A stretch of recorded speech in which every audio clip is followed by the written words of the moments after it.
शेव बनवण्याची इतकी सोपी पद्धत तुम्हाला आजपर्यंत यूट्यूबवरती कोणीही दाखवली नसेल, हे मी तुम्हाला गॅरंटीने सांगू शकते. एकदम बारीक, खुसखुशीत आणि अगदी सहज कोणीही बनवू शकतं, इतकी सोपी पद्धत आहे. एकदा नक्की ही पद्धत तुम्ही ट्राय करून बघा. मी इथे हिरा बेसन वापरते आहे. हे विकतचं डाळीचं पीठ आहे. घरात बनवलेलं डाळीचं पीठ नाही वापरायचं, विकतचंच डाळीचं पीठ वापरायचं. पीठ घेतल्यानंतर मी इथे 1 किलोची इथे शेव बनवणार आहे. तर इथे ही पहिल्यांदा चाळून घ्यायची, म्हणजे ह्याच्यामध्ये गुठळ्या राहत नाहीत. व्यवस्थित चाळून घेतल्यानंतर मग एका ताटामध्ये साधारण आपल्याला 1 किलोला केवढं मीठ लागणार आहे तेवढं मीठ घेऊन त्याच्यामध्ये 5 मोठे चमचे जवळजवळ गोडं तेल घालायचं आहे. म्हणजे जे आपण वापरतो सनफ्लॉवर ऑइल, ते मी ह्याच्यामध्ये घालणार आहे. ते घातल्यानंतर आहे ना, छान 1, 2 ते 3 मिनटं आपल्याला हे छान हे करून घ्यायचं आहे, मिक्स करून घ्यायचं आहे.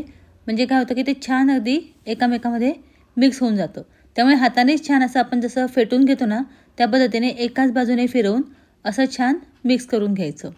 एकाच बाजूने फिरवायचं आणि हे तेल जे आहे, तेल आणि मीठ छान मिक्स करून घ्यायचं.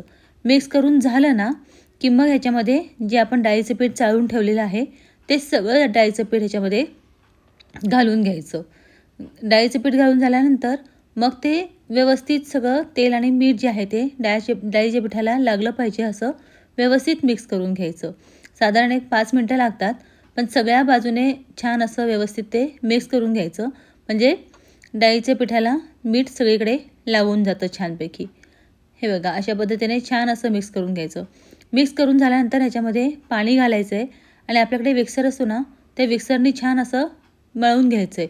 आपल्याला हे पीठ बिलकुलही घट्ट मळायचं नाही आहे आणि एकदम पातळही मळायचं नाही आहे.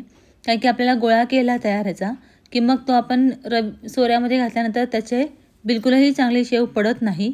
त्यामुळे आता हे बघा, मी पाणी अशी रफली पाणी घालते आहे. आपल्याला साधारण स्मूथ असं पेस्ट तयार करून घ्यायची आहे. बाकी ह्याच्यामध्ये गुठळ्या होतात वगैरे ह्याचा काहीही विचार करू नका. आपल्याला ज्या गुठळ्या होणार आहेत, हे पीठ आपल्याला पुरण यंत्राची जी चाळणी असते ना पुरणाची, ज्याच्यातून आपण पुरण हाटतो, त्याच्यावरून हे पीठ आपल्याला हे करून घ्यायचं आहे, हाटून घ्यायचं आहे. त्यामुळे बिलकुलही याच्यामध्ये गुठळ्या राहणार नाही आहेत. तर आता इथे मळताना बिलकुलही याची चिंता करायची नाही की आपल्याला ह्याच्या गुठळ्या काढायच्या आहेत वगैरे. रफली फक्त हे आपल्याला मिक्स करून घ्यायचं आहे.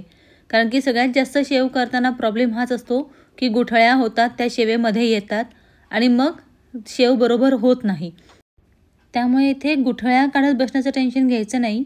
आपण पुरण ज्या चाळणीतून हे करतो ना, स्मॅश करून घेतो, बारीक करून घेतो, त्या चाळणीतूनच आपल्याला हे पण छान असं बारीक एकदम चाळून घ्यायचं आहे. घ्यायचं म्हणण्यापेक्षा आपल्याला हे छान काढून घ्यायचं आहे त्या पुरणाच्या ह्याच्यातून. त्याच्याने काय होईल, अगदी बारीक छोट्या छोट्या गुठळ्यासुद्धा निघून जातील. त्यामुळे आत्ता काही टेन्शन घ्यायचं नाही. आत्ता आपल्याला फक्त रफली हे पीठ जे आहे ते मिक्स करून घ्यायचं आहे. हे बघा, हे जे मिक्स केलं ना, अशा पद्धतीने करायचं आणि एकाच बाजूने 1-2 मिनटं छान फिरवून घ्यायचं. म्हणजे काय होईल, सगळं छान आपण जे जिन्नस घातलेले ते एकजीव होऊन जातील. हे झाल्यानंतर मग आपल्याला पुरणाच्या चाळणीचा वापर करायचा आहे. पण याच्या आधी आपल्याला तेल गरम करत ठेवायचं आहे. कारण की चाळणीतून काढल्यानंतर लगेचच आपण ते सोऱ्यामध्ये घेऊन आपल्याला गरम गरम तेलावरच सोऱ्याने शेव घालायची आहे. त्यामुळे आधी तेल गरम करत ठेवायचं. तेल गरम करत ठेवल्यानंतर मग आपल्याला हे आपली पुढची प्रोसेस करायची आहे. आता इथे मी चाळणी घेतलेली आहे. या चाळणीमध्ये हे पीठ घालून घेते आहे आणि आपल्याकडे डाव किंवा तुमच्याकडे अजून कुठला चमचा वगैरे असेल तर याच्याने जसं आपण सेम पुरण हाटतो ना, तसंच अगदी हे डाळीचे पीठ आपल्याला हाटून घेतल्यासारखं करायचं आहे, ज्याच्याने आपल्याला सगळ्या गुठळ्या निघून जातील. हे अशा पद्धतीने सगळं हाटून झालं ना की मग म्हणजे एक घाणं हाटून जरी झालं ना तरी हे साईडचं सगळं बागून काढून घ्यायचं. हे जे पीठ आहे ह्याच्यामध्ये एकही गुठळी असणार नाही आहे. म्हणजे आपल्याला अगदी इझिली आपण सगळ्या गुठळ्या काढून घेतलेल्या आहेत. आता आपलं जे सोरे आहे, जर लाकडी सोरे असेल तर ह्याला आतून तेल लावून घ्या. मी शक्यतो ह्याला लाकडी सोराच यूज करते. तेल लावल्याने पीठ जे आहे ते सोऱ्याला चिकटत नाही आणि सोऱ्या जो आहे तो फार बरबटत नाही. त्यामुळे तेल लावून घ्यायचं. आता ह्याच्यामध्ये हे जे पीठ आहे हे घालून घ्यायचं. थोडंसं चिकट होतं, पण फार जास्त आपल्याला पातळ करायचं नाही आहे. आपल्याला प्रॉपर आपली जी शेव आहे ती पडली पाहिजे. आता इथे आपलं तेल गरम झालेलं आहे. गरम तेलावरती ही फटाफट घालून घ्यायची. घालताना काय करायचं, गोल गोल गोल गोल असा मी फिरवते आहे, अशा पद्धतीने सोऱ्या फिरवायचा. इथे एक टीप सांगते, फार मोठ्या तोंडाचे कढई किंवा भांडं असं घ्यायचं नाही, कारण की काय होतं, ही शेव जी आहे ती पसरते खूप जास्त. त्यामुळे छोट्या तोंडाचं घेतलं की शेव बरोबर परफेक्ट त्याच्यामध्ये बसते.